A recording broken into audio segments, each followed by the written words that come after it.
रायगड, महाराष्ट्रासह देश विदेशातील ताज्या बातम्या पाहण्यासाठी मॅक्स इंडिया लाईव्ह चॅनलला सबस्क्राईब करा आणि बेल आयकॉन दाबायला विसरू नका.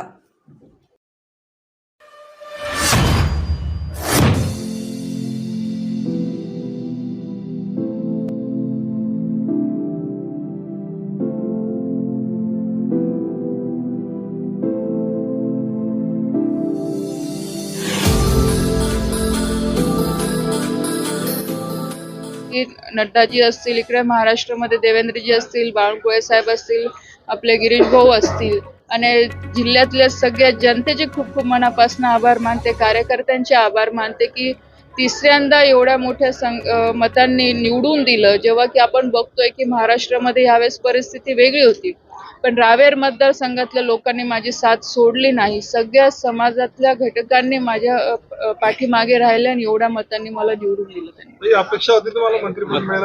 मी आधीच सांगितलं की मला आजही म्हणजे आत्ता जस्ट मी ट्रेन मधनं उठल्यानंतरही मला वाटलं नाही की मी मंत्री म्हणून मी जाते आहे आणि अजूनही मला विश्वास बसत नाही. म्हणजे ते असं म्हणतात ना, एखादी वाईट गोष्ट पचवायला जसा वेळ लागतो तसं चांगली गोष्ट पचवायला पण वेळ लागतोय. मला अशातलं आता सध्या आहे.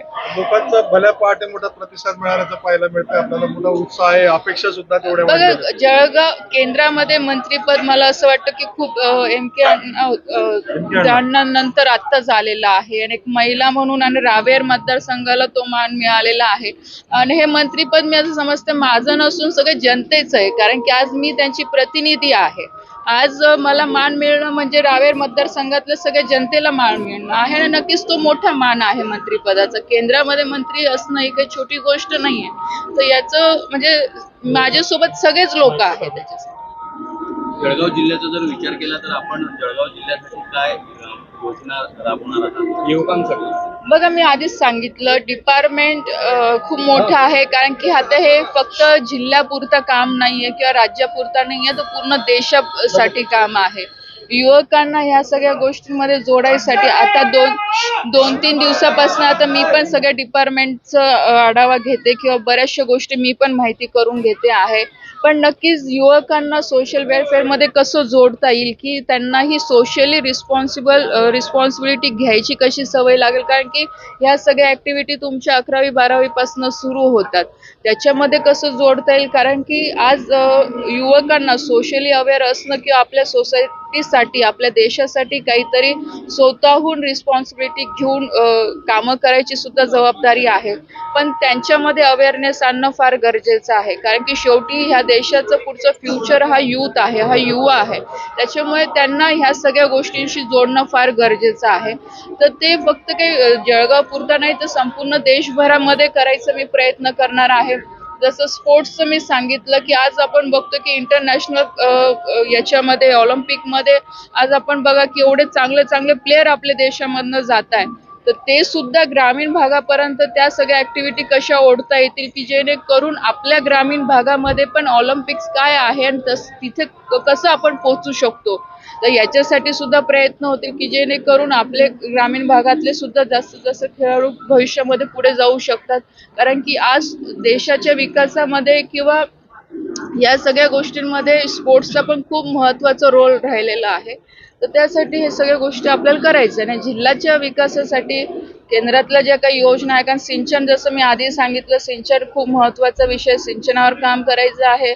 इथं कापूस आहे, केळी आहे, आपण सगळं शेतकरी वर्ग आहे, महिला बचत गट आहे, यांच्यासाठी काम करायचं आहे. नक्कीच मंत्रिपदचा फायदा ह्या सगळ्या गोष्टींना, बाकी डिपार्टमेंटच्या योजना आणण्यासाठी, राज्य सरकारकडनं पाठपुरावा करण्यासाठी त्याचा होईलच. तर त्याच्यामुळे जळगाव जिल्ह्यातील सर्व महाविकास आघाडीतर्फे आपलं स्वागत करत आहे. मी तेच सांगितलं, बघा, स्वागत आज मी तेच सांगितलं, हा मान माझा एकटीचा नाहीये, ह्या सगळ्या जनतेचा मान आहे. आज सगळ्यांनी माझं स्वागत केलं, त्याच्याबद्दल सगळ्यांचे तर मी आभारच मानते. पण मला पूर्णपणे विश्वास आहे की जनता माझ्यासोबत आतापर्यंत जशी राहिली तसं पुढे सुद्धा राहील. आता काही मर्यादा मला सुद्धा येणार आहे. मी म्हणजे मागच्या 4 दिवसापासून तो विचार करते की आता दिल्लीत 4 दिवस राहायचं सांगितलेलं आहे आणि 3च दिवस मतदारसंघात जा आणि बाकीचंही सुद्धा बघा. त्याच्यामुळे आतापर्यंत एवढ्या दिवसाचं गॅप मी कधी माझ्या मतदारसंघामध्ये मी ठेवलेला नव्हतं. नेहमी मतदारसंघात मध्ये मी राहिलेली होती. आता ह्या सुद्धा ह्या सुद्धा गोष्टी बदलणार आहे. तर टाइम मॅनेजमेंट हा पण माझ्यासाठी खूप मोठा विषय, चॅलेंजिंगचा विषय आहे की ह्या 3 दिवसामध्ये मला राज्य पण कव्हर करायचे, बाकीचे बाहेरचे प्रोग्राम पण कव्हर करायचे आहे, मतदारसंघ पण कव्हर करायचा आहे. तर ह्या सगळ्या गोष्टी आहे, पण बघू आता कसं होतं. यामध्ये शरद पवार गटाचे कार्यकर्ते सुद्धा तुमचं स्वागत करत आहेत. मी तेच सांगते, निवडणूक झाल्यानंतर ह्या मतदारसंघामध्ये किंवा जिल्ह्यामध्ये राहणारा प्रत्येक नागरिकाला त्याचा अभिमान आहे. आज भारतीय जनता पार्टीचे कार्यकर्ते असतील, ते तर माझे स्वतःचे कार्यकर्ते आहे, माझे घरचे कार्यकर्ते आहे, मी असं म्हणू शकते, कारण आमचा शेवटी भारतीय जनता पार्टी परिवार आहे.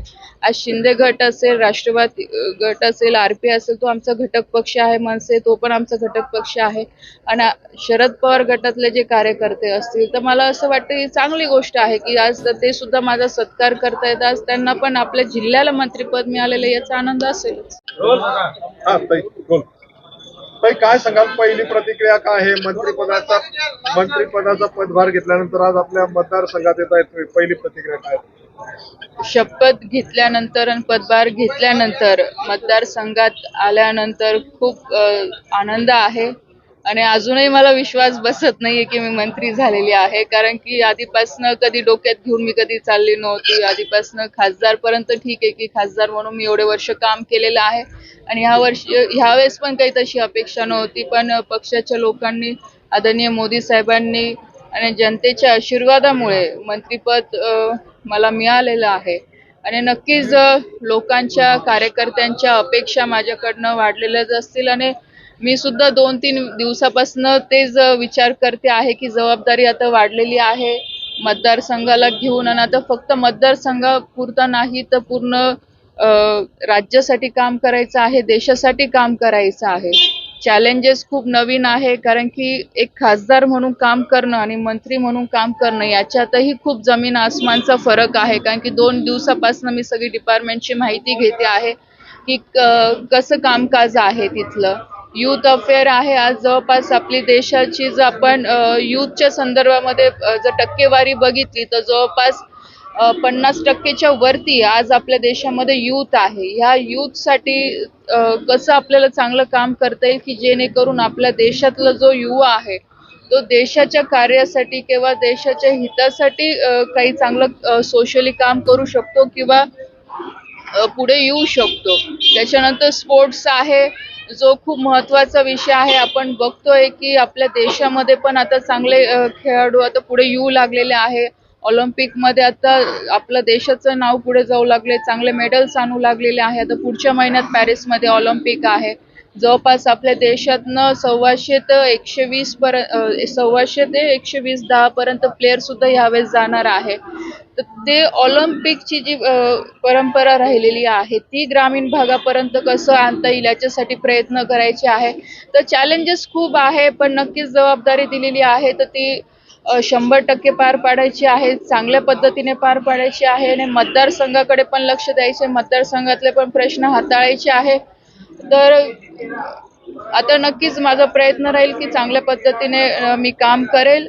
आणि सगळ्यांचे खूप मनापासून मी आभार मानते. आदरणीय मोदी साहेब असतील, आदरणीय अमितजी असतील, नड्डाजी असतील, इकडे महाराष्ट्रामध्ये देवेंद्रजी असतील, बावनकुळे साहेब असतील, आपले गिरीश भाऊ असतील, आणि जिल्ह्यातल्या सगळ्या जनतेचे खूप खूप मनापासून आभार मानते. कार्यकर्त्यांचे आभार मानते की तिसऱ्यांदा एवढ्या मोठ्या मतांनी निवडून दिलं. जेव्हा की आपण बघतोय की महाराष्ट्रामध्ये यावेळेस परिस्थिती वेगळी होती, पण रावेर मतदारसंघातल्या लोकांनी माझी साथ सोडली नाही. सगळ्या समाजातल्या घटकांनी माझ्या पाठीमागे राहिले आणि एवढ्या मतांनी मला निवडून दिलं. त्यांनी अपेक्षा होती तुम्हाला मंत्रिपद मिळालं? मी आधीच सांगितलं की मला आजही, म्हणजे आत्ता जस्ट मी ट्रेनमधनं उठल्यानंतरही मला वाटलं नाही की मी मंत्री म्हणून